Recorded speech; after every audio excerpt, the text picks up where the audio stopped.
Bueno, pues buenas noches, queridos hermanos y hermanas. Ayudarme, por favor, los hermanos y hermanas de Restoy. ¿Quiénes sois?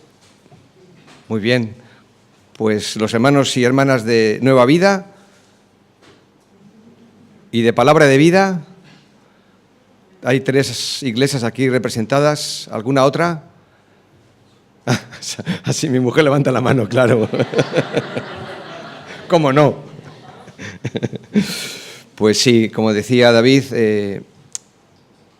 venimos de San Sebastián, pero estamos muy agradecidos de poder estar aquí y aquí en esta asamblea en particular, que hace muchos años que de oídas la habíamos oído.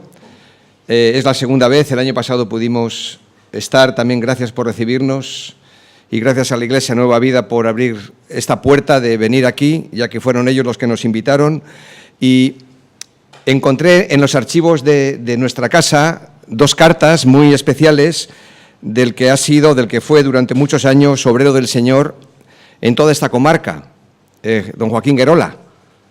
Entonces tengo una carta circular dirigida a la iglesia de San Sebastián, donde él da acuse de recibo de las ofrendas que a través de Fondeban, que es el fondo de evangelización que sostiene a los obreros de las asambleas, pero hay una carta personal y que me gustaría leerla en parte, porque dice en una de sus notas aquí que el Señor, bueno, agradezco mucho el cariño que me mostráis y estoy seguro que el Señor os lo recompensará.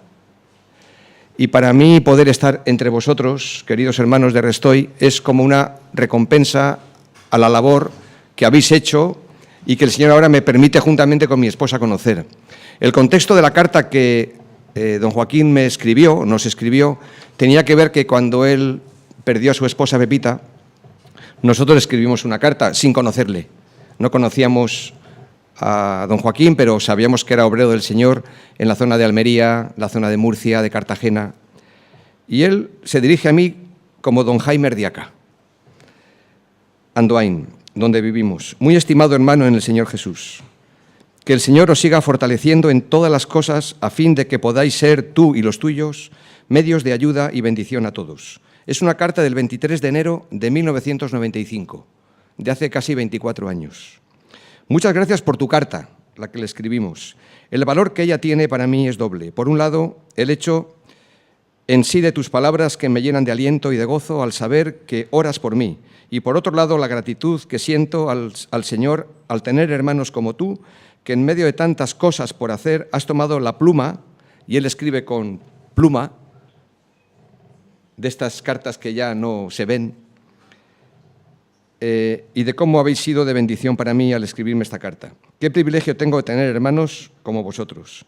Recuerdo perfectamente que se cumplirán ahora 2 años de la partida de mi esposa para estar con el Señor, y me escribiste, carta que conservo, dándome consuelo y aliento. Y luego dice más adelante, por no leer todo, os agradezco mucho todo el cariño que me mostráis y estoy seguro que el Señor os lo recompensará.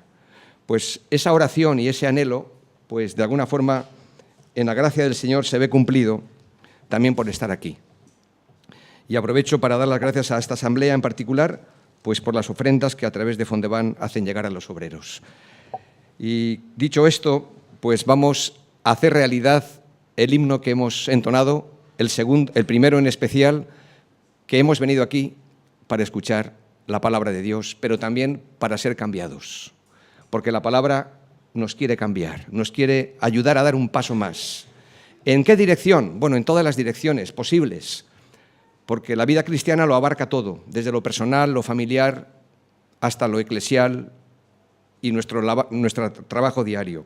Pero estamos centrados en estos días en un tema que los hermanos de Nueva Vida me dieron libertad, como cada año, de los que venimos últimamente, y entonces pensé que podía ser un buen tema, porque lo sería también para nuestra propia congregación, hablar de una iglesia sana y apasionada.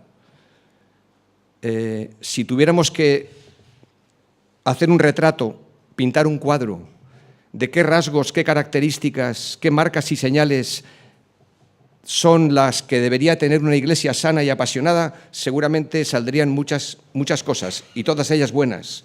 Ya que hoy es un culto de oración, que normalmente los viernes os reunís aquí, pues diríamos todos que una iglesia sana y apasionada es una iglesia que ora. Es una iglesia que evangeliza, es una iglesia que tiene comunión, es una iglesia que ama al Señor, es una iglesia con una serie de rasgos que la palabra misma nos dice cuáles son. Y esta semana pues me he querido centrar en el tema de la unidad, porque la unidad es un tema vital, igual que todos los demás temas, para que una iglesia sea sana y también sea apasionada. Y ayer estuvimos viendo,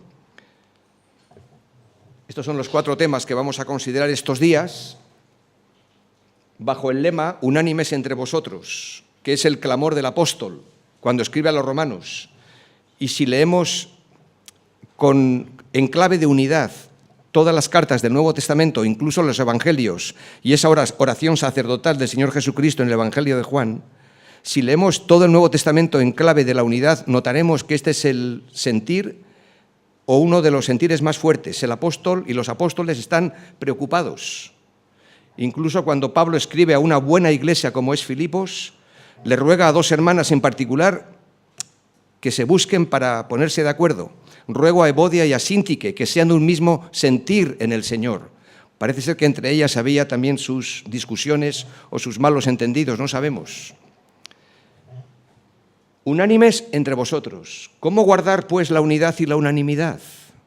Pues vimos ayer en el vínculo de la paz, a la luz de Efesios capítulo 4, solícitos en guardar la unidad del Espíritu en el vínculo de la paz.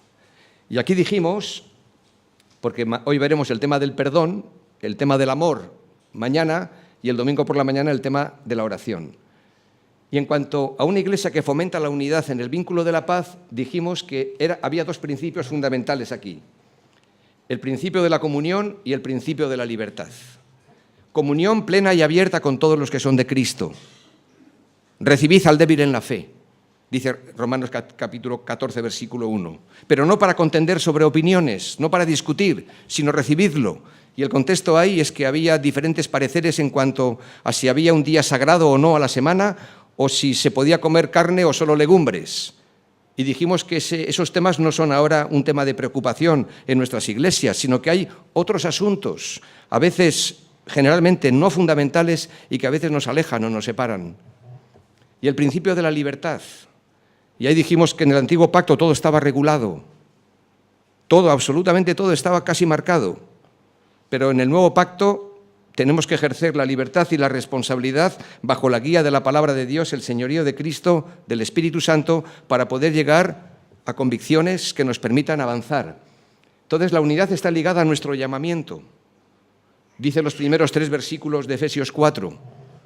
Esa es nuestra vocación, nuestro llamamiento. Hemos sido llamados a formar parte de un solo cuerpo y, por lo tanto, tenemos que andar conforme a eso. Os ruego que andéis como es digno del llamamiento con el que fuisteis llamados, con toda humildad y mansedumbre, soportándoos con paciencia los unos a los otros en amor, solícitos en guardar la unidad del Espíritu en el vínculo de la paz. Y aquí veíamos que la paz, porque hablamos del vínculo de la paz, igual que la unidad, es algo que la tenemos que trabajar. Digamos que la paz ya nos ha sido dada, igual que la unidad. Nos ha sido dada, no la hemos creado nosotros, no lo creamos por estructuras que podamos pretender hacer, ya está hecha. Esta noche, hermanos y hermanas, somos uno en Cristo. Somos uno en Cristo. La unidad ya está hecha. La paz ya nos ha sido dada por gracia. El Señor nos dio paz. Justificados, pues, por la fe, tenemos paz para con Dios, por medio de nuestro Señor Jesucristo. Pero esta unidad, esta paz, el amor, la oración, el perdón, todo eso que ya nos ha sido dado en Cristo, lo tenemos que guardar, lo tenemos que mantener, lo tenemos que trabajar. Y la paz, mirad cuántos textos nos hablan de estad en paz. Es decir, se requiere de nosotros aquí una participación, un ejercicio de responsabilidad. Estad en paz con todos los hombres, Romanos 12, 18. Busca la paz, síguela. Esto demanda por parte nuestra colaborar con aquello que ya nos ha sido dado. Seguid la paz con todos, procurad la paz, sembrad la paz, haced la paz. Bienaventurados los pacificadores, es decir, los que trabajan por hacer que la paz en el mundo donde estamos, que ahí tenemos que ser pacificadores, pero también en la vida del hogar y en la vida de la Iglesia. Y dijimos que también la unidad en el vínculo de la paz está fundada en la Trinidad de Dios, Padre, Hijo y Espíritu Santo, versículos 4 al 6. La unidad está enriquecida por la diversidad de dones, versículos 7 al 12. Y la unidad demanda compromiso y madurez por nuestra parte, hasta que todos lleguemos a la unidad de la fe, al conocimiento del Hijo de Dios, a un varón perfecto. Y hoy vamos a ver cómo una iglesia sana y apasionada, unánimes entre nosotros, fomenta la unidad en el vínculo del perdón. Y vamos a ver que en la lectura que ya David nos ha hecho, aparecen los mismos ingredientes de la humildad, de la mansedumbre, de la paciencia que vimos ayer. Y por no repetir lo que ayer ya vimos, aquí se añade un elemento más, que es el elemento del perdón, cuando hacemos una lectura comparativa de Efesios 4 y Colosenses 3. Así que vamos a Colosenses 3, por favor. Y yo diría, queridos, que si Juan 3:16, que todos conocemos, es un buen resumen del Evangelio de la Salvación, Colosenses 3:16 es un buen resumen de la vida de santificación. Así que acordémonos, Juan 3:16, ya lo sabemos, pero quizás no sabemos tanto de Colosenses 3:16, donde dice en su primera parte, la palabra de Cristo more en abundancia en vosotros.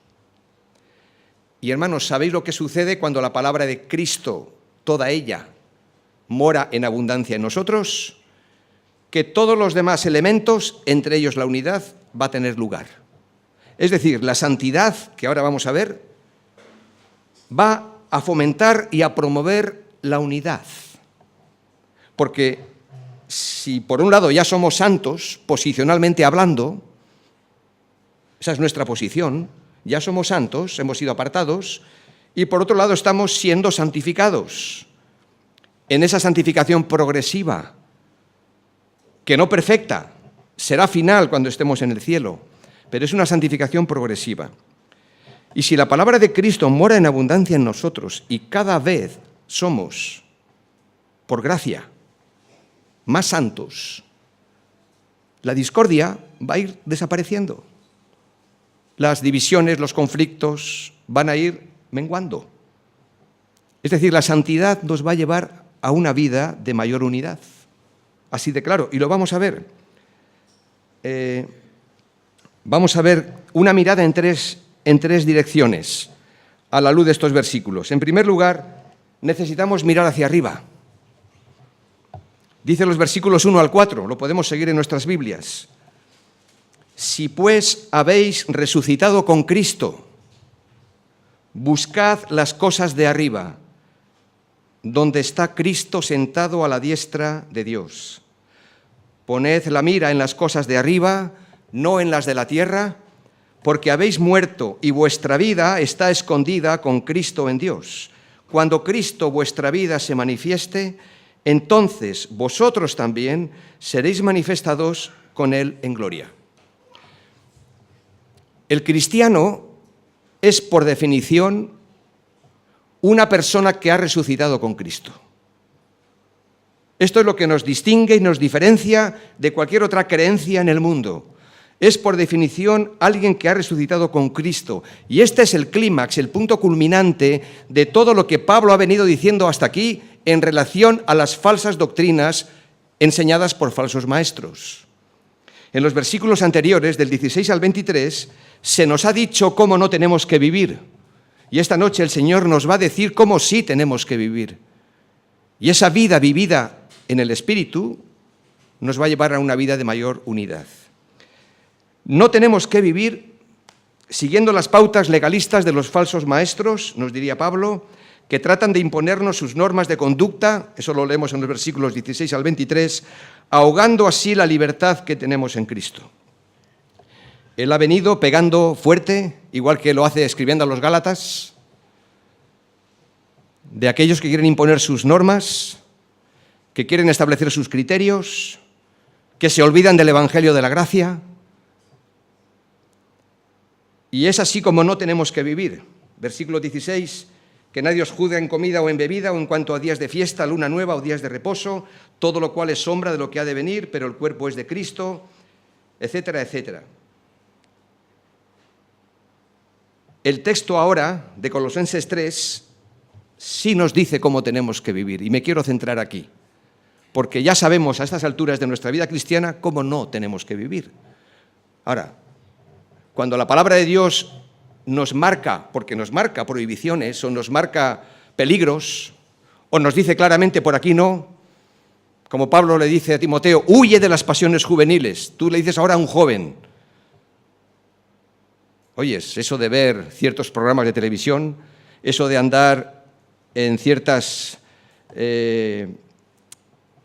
lo que es la comunicación a nivel de las redes, de los medios de comunicación, no me sale la palabra, las redes sociales. Tú ahora dile, prívate de todo eso, no veas ciertos programas.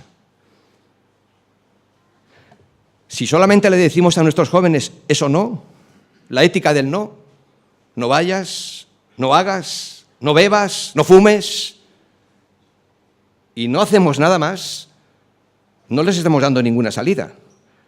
Pablo le dice a Timoteo, huye de las pasiones juveniles, pero sigue la justicia, sigue la fe, sigue la paz, sigue el amor. Es decir, señala otro camino. Y la palabra de Dios que nos advierte y nos amonesta de peligros y dice no a lo que es no, pero dice sí a lo que es sí. Y aquí os sucede lo mismo. Primero se nos dice cómo no tenemos que vivir y ahora se nos dice cómo sí tenemos que vivir. Si pues habéis resucitado con Cristo, es decir, tenemos que vivir de acuerdo a la nueva vida que tenemos en Él. Eso está claro, ¿verdad? Tenemos que vivir ahora, o desde que nos convertimos a Cristo, hace ya algún tiempo para algunos de nosotros, de acuerdo a la nueva vida que tenemos en Él. Pero la pregunta es, ¿y cómo? Bueno, la respuesta es buscando las cosas de arriba. Si pues habéis resucitado con Cristo, buscad las cosas de arriba. Y otra vez la pregunta es, ¿y qué cosas son estas? Porque es bueno hacerle preguntas al texto. Bueno, el apóstol espera que nosotros las sepamos. El apóstol espera que nosotros sepamos cuáles son las cosas de arriba. Y si alguien aquí, como no conozco a todos y no sé si hay alguna quizás persona nueva o algún creyente nuevo, he sabido que va a haber bautismos el último domingo del mes de octubre. Usted, qué bien, pues esto es para celebrarlo. Y me parece que hay también el hermano. O sea que esto es una bendición. También usted, ¡wow, qué maravilla! Pues qué alegría, ¿no? Qué alegría. Pues para todos, también para ustedes, las cosas de arriba. ¿Cuáles son las cosas de arriba? Pues son las cosas del cielo. Las cosas de arriba son las cosas de Dios. ¿A quién tengo yo en los cielos sino a ti? Dice el salmista. Y fuera de ti, nada deseo en la tierra. Buscar las cosas de arriba es buscar las cosas de Cristo, que dice el versículo 1 que está sentado a la diestra de Dios. Es buscar a Cristo. Buscar las cosas de arriba es buscar su reino, su justicia. Mateo 6:33. Buscar las cosas de arriba es buscar la dirección del Espíritu Santo y el fruto que Él da. Gálatas 5:22 y 23. Buscad. Buscad. Es un presente continuo. Las cosas de arriba. Es decir, hay que seguir buscando la dirección de Dios, su buena y perfecta voluntad, para vivir de acuerdo a ella. A veces alguien nos pregunta, o me preguntan, bueno, pero yo no sé cuál es la voluntad de Dios con respecto a con quién me casaré, qué trabajo tengo que escoger, si me salen 2 o 3 a la vez, cosa rara. ¿A qué ciudad me tengo que trasladar? Oye, son decisiones en la vida importantes. ¿Y dónde está eso en la Biblia? Algunos dicen. Y se quejan de que Dios no es tan explícito. Todos en mayor o menor medida en algún momento luchamos con esto. ¿Cómo conocer la voluntad de Dios? Pues es importante entender que hay una voluntad de Dios revelada, amplia, grande, precisa, Y luego hay una voluntad de Dios particular para cada caso que no está aquí escrito. Eso lo entendemos todos. Pero solo en la medida en que obedezcamos y andemos en la voluntad revelada de Dios, que es amplia, grande y extensa en todos los órdenes de la vida,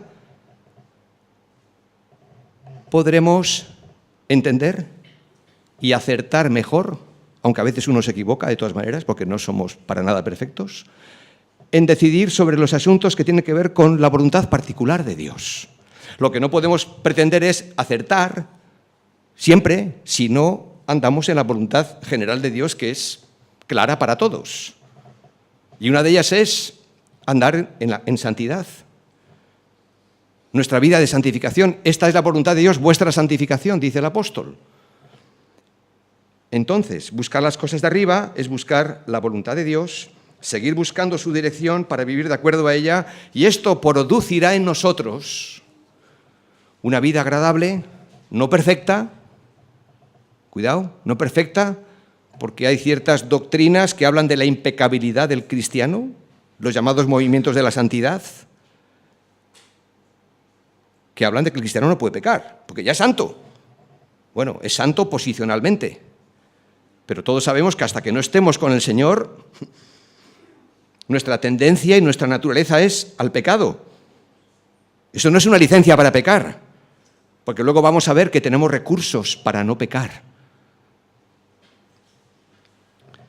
Poned la mira en las cosas de arriba, en las cosas de Dios, en las cosas del cielo, en las cosas del reino, en Cristo Jesús. Y luego dice en el versículo 2, eso, poner la mira en la meta precisa, y el versículo 3 dice, porque habéis muerto. ¿Habéis muerto? Si aquí todos los que estamos vivos. Porque habéis muerto y vuestra vida está escondida en Cristo, en Dios.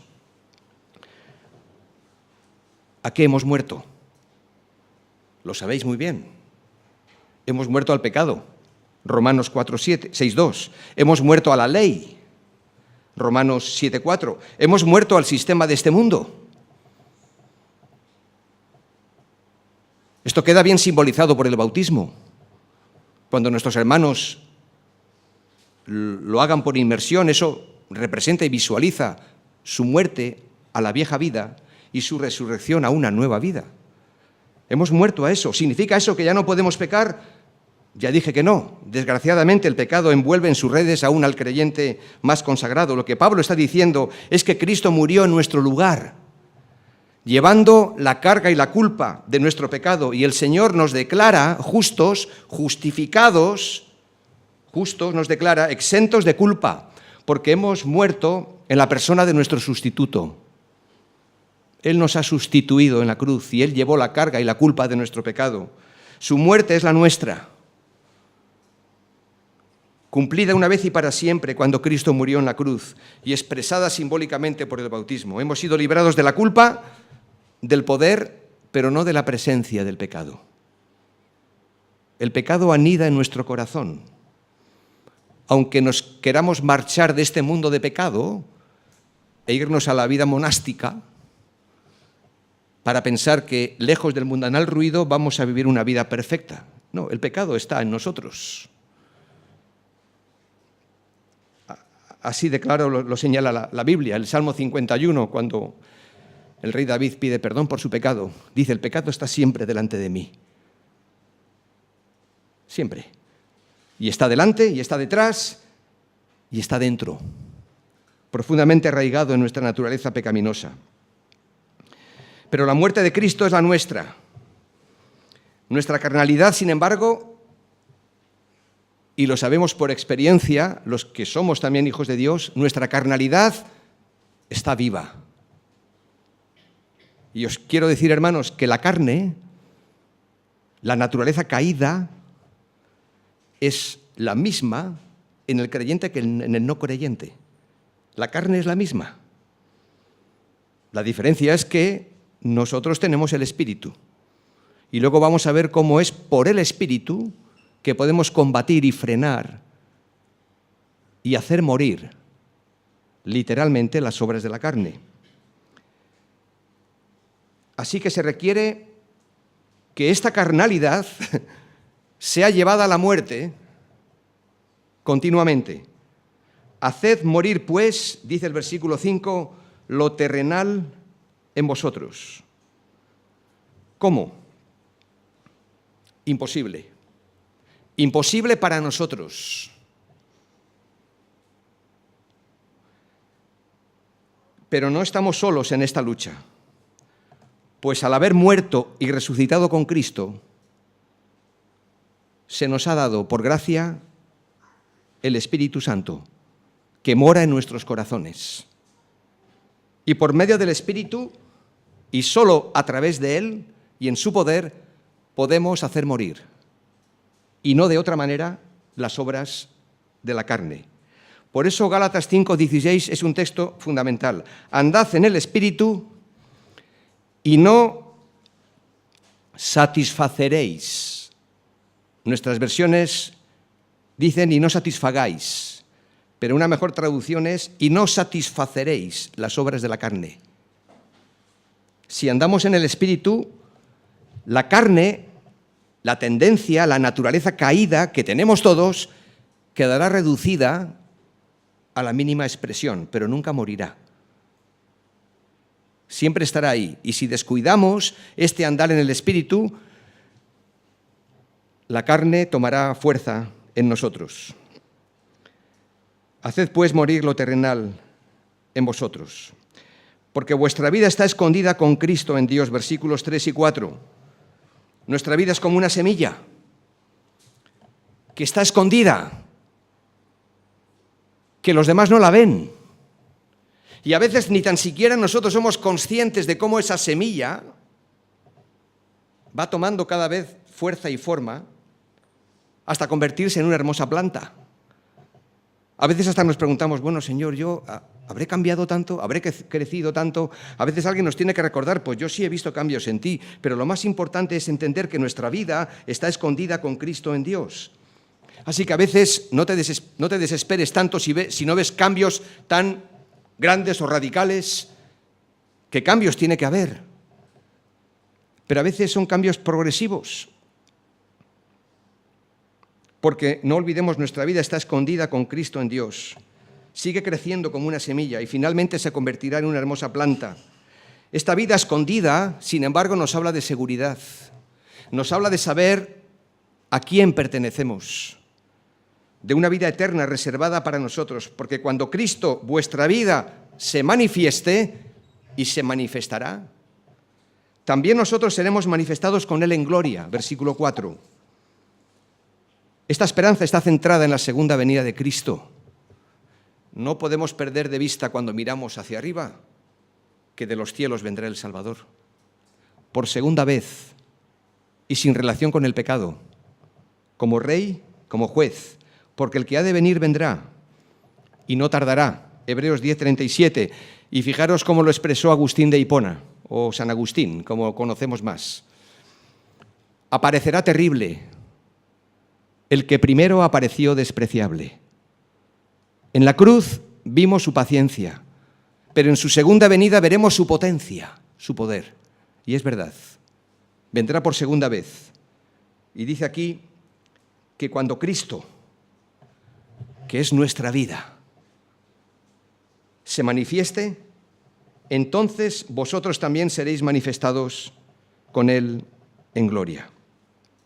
Estas son verdades que trascienden aún el tiempo y el espacio, pero que alimentan y sostienen nuestra vida de fe, porque a veces nuestra vista nos juega una mala pasada. Pero recuerda, tu vida y la mía está escondida con Cristo en Dios. Estamos en sus manos. Y para crecer en la vida de santidad, tenemos que buscar las cosas de arriba. Pero también tenemos, en segundo lugar, que buscar las cosas de abajo. ¿Qué cosas son esas? Versículos 5 al 11. Haced morir, pues, lo terrenal en vosotros: fornicación, impureza. Está hablando a creyentes, pasiones desordenadas, malos deseos y avaricia, que es idolatría, cosas por las cuales la ira de Dios viene sobre los hijos de desobediencia, en las cuales vosotros también anduvisteis en otro tiempo cuando vivíais en ellas, pero ahora dejad también vosotros estas cosas: ira, enojo, malicia, blasfemia, palabras deshonestas de vuestra boca. No mintáis los unos a los otros, habiéndoos despojado del viejo hombre con sus hechos y revestido de nuevo, el cual, conforme a la imagen del que lo creó, se va renovando hasta el conocimiento pleno, donde no hay griego ni judío, circuncisión ni incircuncisión, bárbaro ni escita, siervo ni libre, sino que Cristo es el todo y en todos.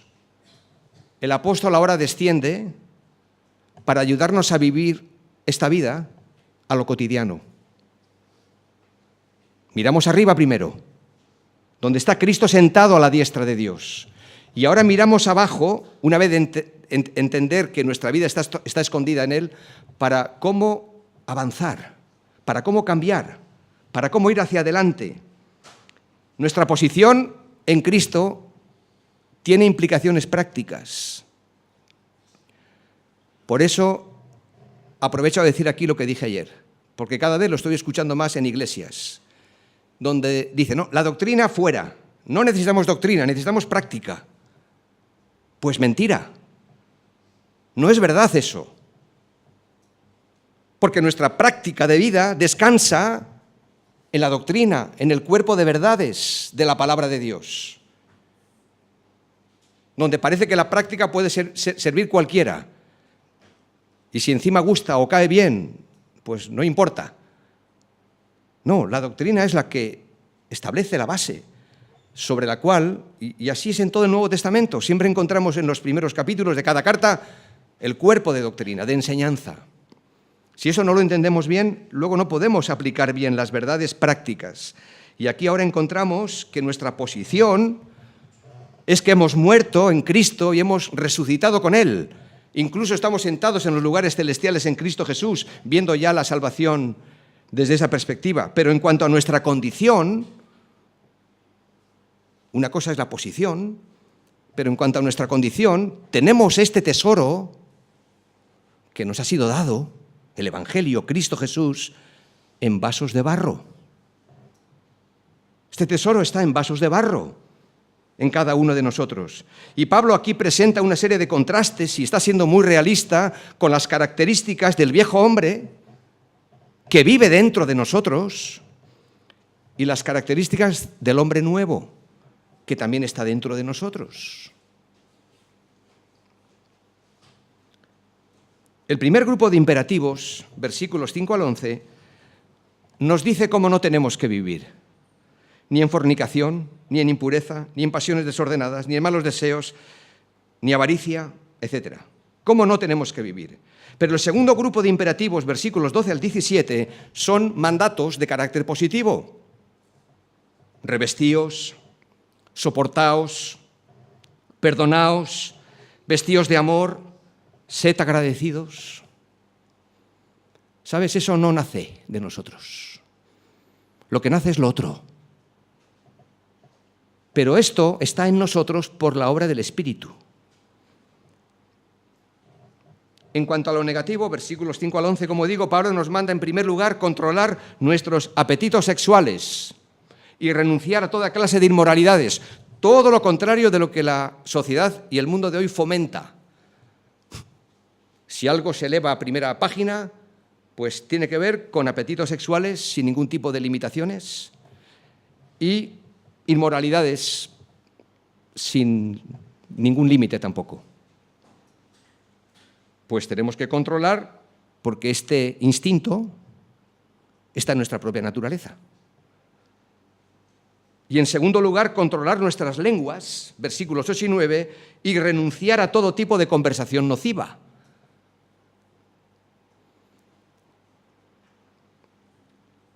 Habiéndoos despojado del viejo hombre con sus hechos, dice el versículo 9 y 10, y revestido del nuevo, el cual, conforme a la imagen de lo que lo creó, se va renovando hasta el conocimiento pleno. Yo sé que a veces cuando leemos palabras de estas decimos, bueno, esto es muy complicado para mí. Pues no es tan complicado, porque aquí vemos cómo se combina lo divino y lo humano.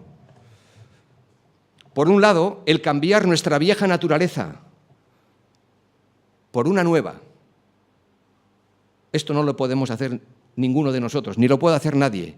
Esto viene dado por el nuevo nacimiento y la conversión, por haber aceptado a Cristo y haber reconocido su muerte en la cruz a nuestro favor.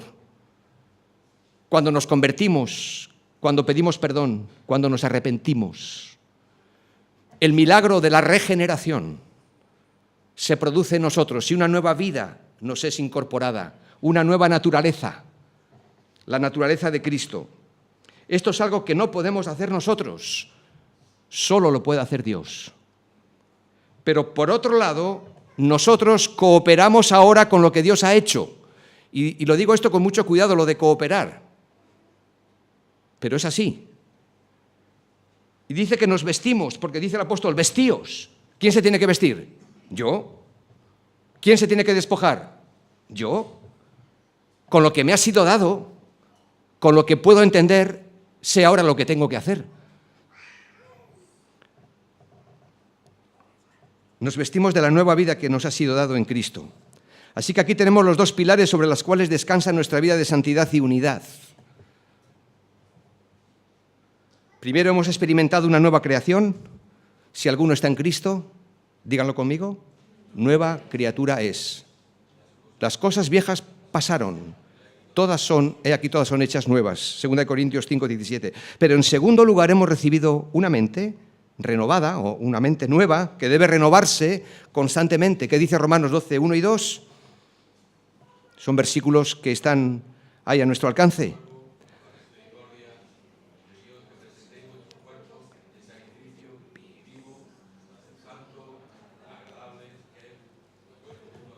¿Quién presenta eso? Lo presentamos nosotros, en base a lo que ya en Cristo somos.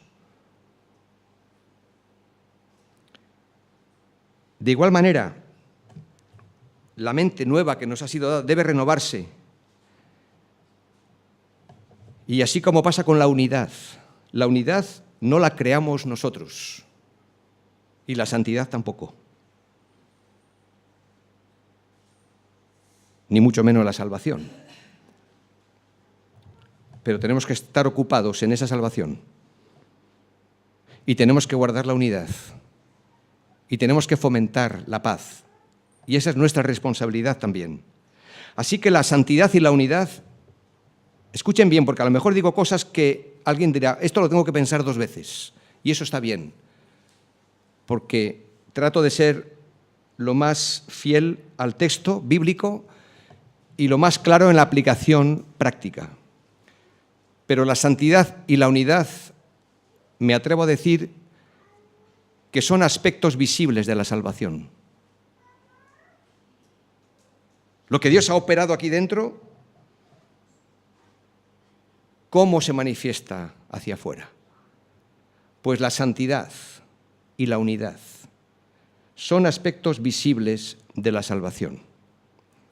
Escuchen, pues así como aquel que os llamó es santo, sed también vosotros santos en toda vuestra manera de vestir, de vivir. O sea que la santidad no tiene que ver, aunque uno tiene que ir con decoro, por supuesto. Tanto hoy día ya hay que decir esto tanto a los varones como a las hermanas. Pero ese es otro tema. El decoro y el no llamar la atención sobre uno mismo. En toda vuestra manera de vivir, porque escrito está, sed santos porque yo soy santo. O sea que en toda nuestra manera de vivir, ese aspecto visible de la salvación, la santidad, no que la santidad nos haga salvos, pero la salvación tiene una consecuencia práctica en nuestra forma de vida. El que hurtaba, ya no hurte más. Quítese de vosotros toda fornicación. O sea, hay cosas que no caben en nuestra nueva manera de vivir. Y en esto conocerán, hablando de la unidad, en esto conocerán todos que sois mis discípulos. Es algo que se ve, el Evangelio se tiene que ver. Si tuvierais amor los unos con los otros, es decir, la unidad. Y creo que es más fácil, en cuanto a la santidad y la unidad, distinguirlas que definirlas. Y mira que se define fácil. Santo, apartado, puro, inmaculado, perfecto. Se puede definir, igual que la unidad, pero es más fácil identificarlas. Y se ve, como lo dije ayer, cuando en una iglesia hay unidad. No perfección, porque siempre hay algún tipo de roces, siempre hay malos entendidos, como pasa en el hogar. Yo tengo a mi esposa y yo que somos distintos y a veces que queremos vivir en unidad tenemos que sentarnos a hablar. Y a veces nos tenemos que sentir a pedirnos perdón. O con nuestros hijos, porque a veces hacemos daño, o nos hacen daño, o simplemente no has hecho lo que deberías de hacer. Y Santiago nos deja ya pues sin armas cuando decimos que todo aquel que sabe hacer lo bueno y no lo hace, pues es pecado. Así que tenemos que trabajar todos estos aspectos en nuestra vida del hogar y también en la iglesia. Con esto quiero decir que Dios no solamente está interesado en llevarnos al cielo, que ya nos ha llevado, que nuestra vida está escondida con Cristo en Dios, sino que Él está interesado en introducir el cielo en nosotros. Mientras estemos en este mundo, el cielo en nosotros, los valores del reino, los valores del Rey, nuestro Señor Jesucristo, en nosotros. Para podernos parecer más a Él en esa manera de vivir. Y aquí el Señor nos manda a despojarnos. Antes de vestirnos y revestirnos, como cuando hacemos con la ropa nueva o ropa limpia, nos tenemos que despojar de la ropa sucia. Nos tenemos que duchar para luego ponernos la ropa nueva. Dice, nos tenemos que despojar de todo lo malo que hemos enumerado y ponernos una ropa limpia, nueva, versículos 9 y 10. Así que necesitamos mirar hacia arriba, las cosas de Dios, las cosas del reino. Cambiar nuestra manera de pensar para poder después cambiar nuestra manera de vivir al mirar hacia abajo. Y finalmente necesitamos mirar hacia adentro. Hacia adentro. Y aquí llega, digamos, la parte de aplicación más personal y también eclesial. Las virtudes enumeradas en los versículos 12 y 13 vienen a ser como nuestra ropa interior. Leamos los versículos 12 al 17. Vestíos, pues, como escogidos de Dios, santos y amados. Esto es lo que somos. De entrañable misericordia, vestíos de misericordia, de benignidad, de humildad, de mansedumbre, de paciencia, lo vimos ayer, soportándoos unos a otros y perdonándoos unos a otros, si alguno tuviere queja contra otro, de la manera que Cristo os perdonó, así también hacedlo vosotros. Y sobre todas estas cosas vestíos de amor, que es el vínculo perfecto. Y la paz de Dios gobierne en vuestros corazones, a la que asimismo fuisteis llamados en un solo cuerpo, y sed agradecidos. La palabra de Cristo mora en abundancia en vosotros, enseñándoos y exhortándoos unos a otros en toda sabiduría, cantando con gracia en vuestros corazones al Señor con salmos e himnos y cánticos espirituales, y todo lo que hacéis, sea de palabra o de hecho, hacedlo todo en el nombre del Señor Jesús, dando gracias a Dios Padre por medio de Él. Las virtudes enumeradas, como digo, en los versículos 12 y 13, vienen a ser como nuestra ropa interior, mientras que la prenda del versículo 14 es lo que cubre todo lo demás, el vínculo perfecto. ¿Qué vínculo es este? Díganlo. El amor. Y esto requiere un apartado especial, porque dice que es el vínculo perfecto, como que se cierra el círculo, como que ahí entra todo lo demás. Y será el tema de mañana. El vínculo perfecto, el amor, la prenda que cubre todas las demás prendas. Una de las finalidades con esta ropa interior, si me permiten esta expresión, es el de reflejar la santidad y la unidad. Cuando cada uno de nosotros viste de entrañable misericordia, de benignidad, de humildad, de mansedumbre, de paciencia, de amor, de perdón, perdonándonos unos a otros. Cuando uno viste así de bonito, la iglesia se ve bonita. Hay una responsabilidad personal familiar, antes de llegar aquí a lo eclesial. Así que cuando cada uno de nosotros viste así de bonito, la iglesia se ve bonita. Una iglesia, no porque lo diga yo, lo dice el texto, llena de paz, unidad y gratitud, según el versículo 15. Mírenlo bien. Y la paz de Dios, ayer hablamos del vínculo de la paz, de nuevo aparece la paz. Gobierne en vuestros corazones, a la que asimismo fuisteis llamados en un solo cuerpo, unidad. Y sed agradecidos, gratitud. Una iglesia, pues, llena de paz, unidad y gratitud, verso 15, pero también, verso 16, una iglesia llena de la palabra de Dios y de la alabanza al Señor. Porque dice el versículo 16 que la palabra de Cristo more en abundancia en vosotros, enseñándoos y exhortándoos unos a otros en toda sabiduría, cantando con gracia en vuestros corazones al Señor con salmos e himnos y cánticos espirituales. Necesariamente la palabra nos lleva a la alabanza, viendo lo que el Señor ha hecho por lo que nos ha dicho. Y también es una iglesia que da testimonio de la gloria de Dios. Versículo 17, y todo lo que hacéis, sea de palabra o de hecho, hacedlo todo en el nombre del Señor Jesús, dando gracias a Dios Padre por medio de Él. Y el énfasis que quiero destacar, porque esto no apareció ayer. Ayer apareció en Efesios 4 y hablamos de esas 5 cualidades que no pueden faltar para guardar y mantener la unidad. Vamos un momento a Efesios 4 para recordar otra vez lo que ayer se nos dijo. Versículo 2. Con toda humildad y mansedumbre, soportándoos con paciencia, los unos a los otros en amor, solícitos en guardar la unidad del Espíritu en el vínculo de la paz. Y Colosenses 3:12 nos habla de humildad, de mansedumbre, de paciencia, versículo 13, de soportarnos unos a otros, y ahora digamos que aquí añade algo que en Efesios no aparece, y perdonándoos unos a otros si alguno tuviere queja contra otro. De la manera que Cristo os perdonó, así también hacedlo vosotros. Y yo me pregunto, ¿por qué este versículo tan largo? Cuando no se ha extendido en lo de benignidad, humildad, mansedumbre, paciencia, podía haber dicho perdonándoos unos a otros. Y ya está, y lo entendemos todos. Si alguno tuviera queja contra otro, ¿por qué este añadido? El Espíritu Santo así lo ha querido. Posiblemente porque nos quejamos mucho unos de otros. De la manera que Cristo os perdonó, así también hacedlo vosotros. No podía terminar mejor, poniéndonos el ejemplo del verdadero perdón.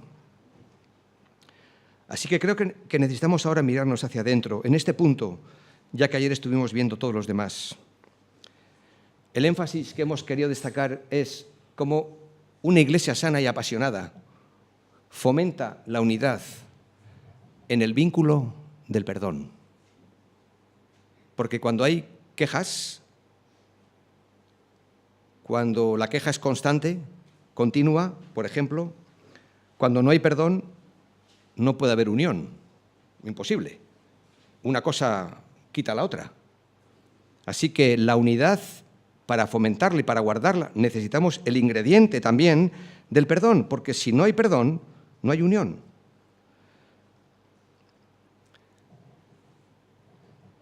Este es un tema muy importante y al mismo tiempo a veces fácil y difícil de tratar. Y me voy a explicar.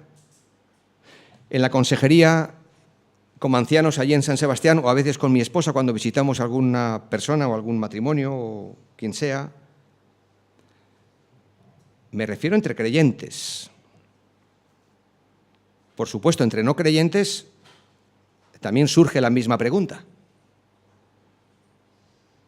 Y el tema es este. Después de animarlos, exhortarlos, después de leer la palabra, después de orar, después de conocer el caso, tratar de guiar el proceso, nos dicen, no es así siempre, pero cada vez lo escuchamos más. Yo es que, querido pastor, querido hermano, querido anciano, yo no puedo perdonar porque no puedo olvidar. ¿Te suena esto? Esta frase lapidaria que el mundo hace y la gente no perdona porque dice, yo no lo olvido. Si alguien aquí está luchando con sentimientos de perdón o con asuntos de relaciones rotas, de enemistades, de conflictos, sean familiares, laborales, matrimoniales, personales,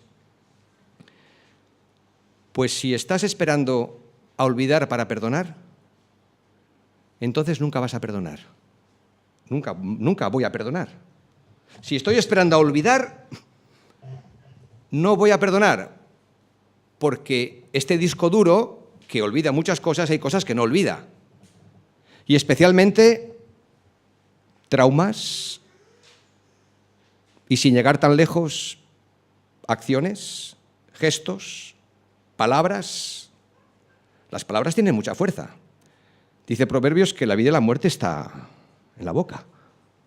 Así que las palabras son como semillas, o las plantas como bellas flores o como amargas hierbas. Y no es la primera vez que alguien nos dice, después de muchos años, sí, yo todavía me acuerdo de lo que me dijo aquella persona, o de lo que me dijo mi marido o mi mujer. Y aquello es como una espina clavada en el corazón, que cuando la recuerda vuelve a brotar, pues casi como el primer día, pues un chorro de sangre. Si estás esperando a olvidar, entonces nunca vas a perdonar. Y este es un tema muy importante en nuestras iglesias. Y volver a decir algo que creo que es necesario, no sé si recordar o enseñar, pero el perdón, el verdadero perdón, es como el verdadero amor. Y mañana hablaremos del verdadero amor, porque hay amores falsos. Llamamos amor a lo que no es amor. Mañana hablaremos del amor, con mayúscula, y de cómo todo esto nos tiene que afectar y nos afecta para poder amar, y amar bien. Pero el perdón es como el amor. Es decir, no es solo un sentimiento o una emoción, que lo es, sino que el perdón es una decisión. Igual que el amor. Cuando Pablo dice a los maridos, maridos, amad a vuestras mujeres. Yo soy marido y no me tengo que preguntar, bueno, a ver si lo siento hoy o no lo siento para amarla. La tengo que amar. Y es una decisión. A veces me costará menos porque los sentimientos me acompañan y el momento es dulce y no hay problemas, pero hay momentos donde todo eso desaparece o casi no está y los sentimientos están por los suelos y las emociones. Y como nos han metido por todos los lados que lo que cuenta son los sentimientos y las emociones, como cuando a veces escuchamos a parejas de iglesias decir, bueno, yo es que ya no siento lo que sentía por él y lo nuestro se ha terminado, el amor se acabó. Porque tú lo has dejado morir. Porque yo lo he dejado morir. El perdón es una decisión, porque en última instancia es una decisión de la voluntad. Y esto es revolucionario. Esto nos ha cambiado la vida a muchos, que no teníamos ni idea de lo que era el Evangelio. Mi esposa y yo, siendo novios, nos íbamos a casar, estábamos, y estamos, enamorados, pero teníamos miedo al futuro. No teníamos al Señor, por supuesto, y decíamos, si nuestros amigos, compañeros han dejado a sus novias, otros se han divorciado ya, ¿qué garantía podemos tener que lo nuestro va a durar siempre? Y teníamos miedo. Y aspectos como estos nos cambió. Entender el Evangelio. Ver primero hacia arriba. Mirar cómo luego esto funciona en la vida real y cómo luego dentro de mí tenemos que cambiar. Así que, querido hermano y hermana, como no conozco la situación, porque aunque conozco a la mayoría o nos hemos visto por lo menos el año pasado, casi todos aquí, tú decides perdonar o no. Y tú dirás, pero es muy fácil decirlo desde aquí arriba, pero tú no sabes por dónde yo he pasado. Y tiene razón. Tiene usted razón, tienes tu razón. Yo no sé por dónde has pasado, pero Cristo sí sabe por dónde has pasado. Y tú sí sabes por dónde ha pasado Él. Y Él sufrió tal contradicción de pecadores contra sí mismo. Contradecir significa decir lo contrario. Y de Él le dijeron lo contrario de lo que Él dijo. Y le hicieron lo contrario de lo que Él hizo. Y perdonó. Y nos perdonó. Por eso, de manera que Cristo os perdonó, así también hacedlo vosotros. Y el perdón es fundamental para la Iglesia de Jesucristo y la vida de unidad. Porque si no hay perdón, no hay unión. El sentido literal que está detrás de la palabra perdón, o lo que significa literalmente, ¿saben lo que es? Deshacer un nudo. El término en griego es apía y mí. Perdonar significa deshacer, desligar, anular, despedir, liberar, cancelar, apartar, abolir, redimir, soltar, dejar ir. Si tus manos están así porque todavía guardas en tu corazón la rabia de lo que pasó, de lo que te hicieron, de lo que sucedió, esa rabia, ¿sabes en qué se convierte? Dicen los especialistas en el tema, en mermelada de amargura. Perdonar significa soltar, dejar ir. Porque cuando tú no perdonas a alguien por la ofensa o el daño que recibiste, añades un nudo nuevo a tu colección y quedas atado a tu pasado, a tus sentimientos de enfado y rencor. Y la base del perdón se encuentra en el perdón de Cristo, en el sacrificio de Cristo en la cruz y en lo que Él hizo por nosotros. Y cuando una persona del barrio donde estamos y hablamos de este tema, es la mejor oportunidad para decirle, mira, tú no puedes perdonar, ¿sabes por qué? Porque no has sido perdonado realmente. Pero Cristo quiere perdonarte, quiere salvarte. ¿Te quieres reconciliar con Él? ¿Quieres arrepentirte de tus pecados? Y vas a ver cómo lo demás, por complejo y difícil que sea, no es imposible. Termino con este testimonio de un hombre que partió con el Señor hace ahora 2 años, Juan Mari Anduaga. Me llamó por teléfono hace cosa de 5 años, porque él vivió una experiencia traumática. Vivió un divorcio canónico. Entonces, porque él es muy católico, con su mujer. Le quitaron la hija, la única hija que tenían, y él se quedó solo y no se relacionó nunca más con su exmujer, ni tampoco con la hija. Así que llamó por teléfono, no sé cómo se hizo con nuestro teléfono de casa, y quería hablar con un pastor protestante. Bien, pues aquí me tiene, cuénteme. Dice, quiero quedar con usted para tomar café. Muy bien, quedamos en San Sebastián en una whiskería, pero para tomar café solo. Y entonces me contó su historia, su pesar, su dolor, y me dijo, bueno, yo es que estoy amargado. No sé por qué me lo contó a mí si no me conocía de nada, pero necesitaba contárselo a alguien. Pero me dice, bueno, yo también quiero saber qué es lo que piensan ustedes del divorcio. Porque en la Iglesia Católica, donde yo he nacido, donde yo he crecido, donde yo me casé, tuve esta experiencia, al final le creyeron a mi mujer, se llevaron a la niña y yo me quedé solo. Pero yo notaba que este hombre tenía otras preguntas más importantes que esa. Y como le vi temeroso de Dios, le dije, ¿usted tiene una Biblia en su casa? Digo, sí, claro. Dice, pues, léala. Usted tiene tiempo. ¿Tiene su perrita? Léala. Comience por el Nuevo Testamento. Y si tiene alguna pregunta, llámeme. Claro, yo deseando que me llamara el día siguiente, o a los 2 días, porque tuvimos una conversación muy especial. Pasaron 3 años. Y me llamó a los 3 años. Yo casi lo había olvidado. Y me dice, ¿es usted el pastor Jaime Ardiaca? Digo, sí. ¿Recuerda que hablamos hace 3 años de una...? Ah, sí, sí, claro, don Juan Mari, claro que sí. Dice, pues ya he leído la Biblia. Y ahora tengo algunas preguntas. Digo, vale, pues podemos volver a quedar en la whiskería. Y dije, no, venga usted a mi casa. Y fui a su casa. Y ahí estaba con su perrita. Y ahí me recibió. Y tenía su Biblia abierta. Y yo dije, bueno, pues este hombre está tan sensible que yo voy a hacer la oración de fe. Le voy a invitar a aceptar a Cristo. Y le dije, Juan Mari, después de todo lo que usted me cuenta, me gustaría orar por usted.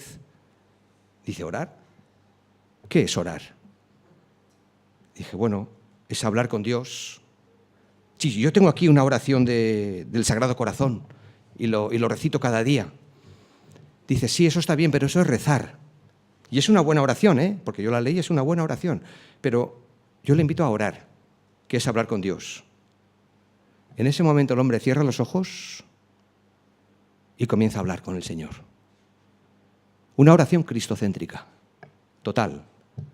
Y cuando termina de orar, le digo, Juan Mari, que es usted mi hermano en Cristo. Dice, y usted también, y nos damos ahí un abrazo.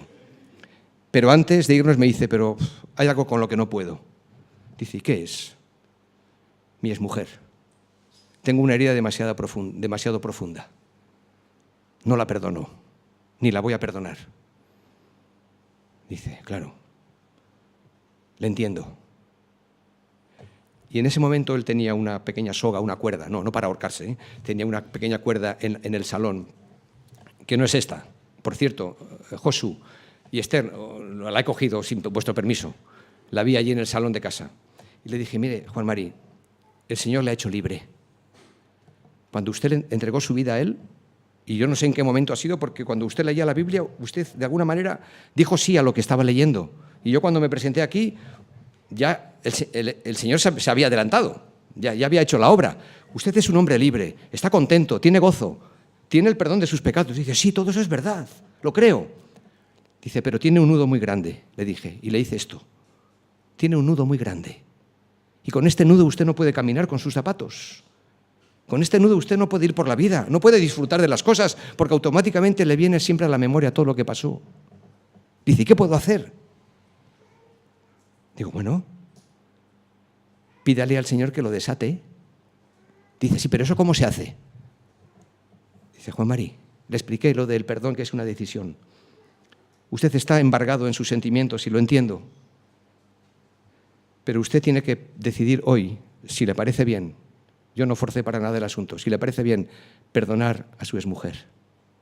Dice, ¿y eso cómo se hace? Dice, bueno, pues recuerda que acaba de orar. Digo, sí, eso, de rezar. No, de orar. Pues diga, Señor, delante de ti, perdono a mi esposa por todo lo que me hizo. Dice, ¿así de sencillo? Digo, bueno, sí. Es un acto de fe. Y también es un proceso, son las dos cosas. Es un acto del momento, es una decisión y es un proceso. Todo irá curándose. Y le expliqué la diferencia entre una herida y una cicatriz. Una cicatriz no te duele, por mucho que aprietes, pero te recuerda lo que pasó. Pero no duele, el recuerdo no duele. Pero cuando esa herida no está cicatrizada, por años que puedan pasar, si no se ha curado bien, vuelve a sangrar. Dice, creo que estoy entendiendo algo más. Bueno, ¿usted está dispuesto a decirle al Señor que perdona a su exmujer? Digo, vale, bien, sí, lo haré. No sé si lo hizo muy convencido, pero lo hizo. Y entonces yo le dije, mire, permítame que lo ilustre así. Usted es libre. Todo lo que pasó, por supuesto, le ha marcado. Pero usted ha dejado ir a su exmujer. Nos despedimos. A los 2 días me llama y me dice, querido pastor, no sé lo que pasó en mi casa el otro día, pero estoy mejor. He dormido mejor y aunque todavía tengo ahí sentimientos que me remueven las entrañas, pero estoy mejor. Dice, muy bien, Juan Mari, esto también es un proceso, pero usted ha hecho lo que tenía que hacer. Y habrá oportunidad de que usted pueda tal vez hablar con su exmujer y con su hija. Lo de su mujer no se pudo arreglar tanto como me hubiera gustado, porque le costaba. Pero con su hija se arregló tanto que su hija vino de Barcelona, que es donde trabaja como maestra en una escuela, para el bautismo de su padre. Se bautizó en la iglesia y fue un día de mucho gozo y de mucha alegría. Si hay alguien aquí que todavía conserve nudos por alguna circunstancia, algún hecho del pasado que no haya sido perdonado,